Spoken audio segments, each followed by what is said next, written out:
Hello there. In today's episode, I want to talk to you about my own personal experience on how I started investing in real estate, specifically with buy and hold.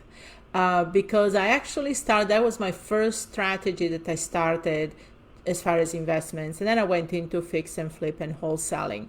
So let me say to you that at the time I started, that was actually 30 years ago, almost to this day, was in 91.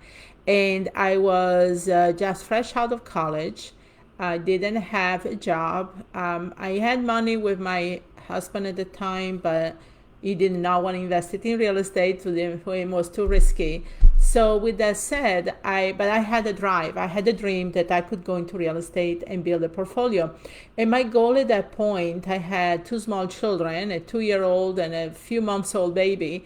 And I wanted to build a residual income of about $5,000 a month, so I didn't have to look for a job or go back into corporate, and I could stay home for my children.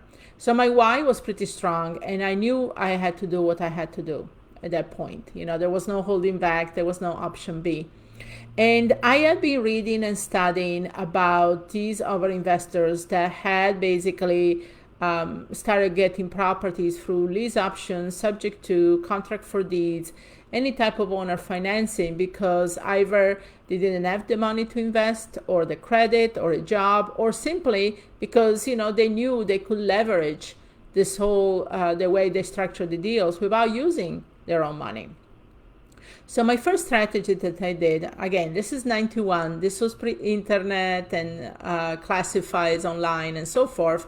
So I would pick up a Sunday paper. And with the Sunday paper, I would circle all the properties that were for rent in the areas that I wanted to invest. And then I would call the owner. I simply called the owner and I had this question. I said, you're trying to rent your house or apartment at X, whatever address, and I was interested in renting it, but also I wonder if you consider selling your property in the future. And if I did, then I would go into, okay, and I wouldn't use big words like lease option, but basically say, yeah, I would love to rent it from you for a year or so, and then after that I can buy it from you. And we can meet. I would like to look at the house, and then we see how we can structure the deal. As simply as that. Use simple words. Don't make it sound like exactly, you have big terms, right? Because you want to really get the communication and get this connection going with them. And that's how I started. The thing that happened in a good way is that as I started doing these conversations out there, as I started driving around looking at the properties, some of these owners had other properties. Some of these owners, if it was an apartment, especially in a small building, when I saw the ads, it would say apartment in a 2-family building or 4-family. I bought a whole building. I had conversations where, I came across smaller banks that were actually trying to rent or sell their property. So I started buying REOs. So one thing drew to another. But it was all by just simply having a conversation at my kitchen table and asking somebody, I see you want to sell your house, or I see you want to rent your house. Would you consider selling it also at some point in the future? And if it was a yes, then from that, we would go ahead into the second conversation, which is why, okay, I'm going to rent it from you, and then in a year or two, I would love to buy it and see what it looks like. I explained that to him. So that's how I started. And within 18 months of doing this, I actually had over 40 doors, meaning I had a mix of single family, 2, 4, 6, and 8, 1 6-unit and 1 8-unit apartment building. So when I talk about doors, in 8 units, we'll have 8 doors, a 4-family would have 4 doors, single family have 1.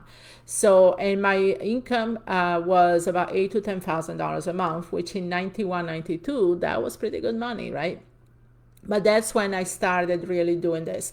And then after that, I got into wholesaling, fix and flip, and other things, which I'm going to talk in a future video. But I just wanted to give you kind of a brief things of how I started. So there was no bank financing. There was no personal credit involved. There was really, and also being open at working with these owners, because even the banks, You know, sometime I got properties that were probably not my ideal property in the best part of town, but hey, you know, they were giving to me with 100% financing with no money down. You know, banks would give me this property, even the money to fix them up without checking my credit. So I wasn't picky. I really want to get out and get started. And honestly, some of those properties that were not probably in the best parts of town, that's where I make the most money because I bought them really, really cheap. So I just wanted to give you some ideas, some food for thoughts.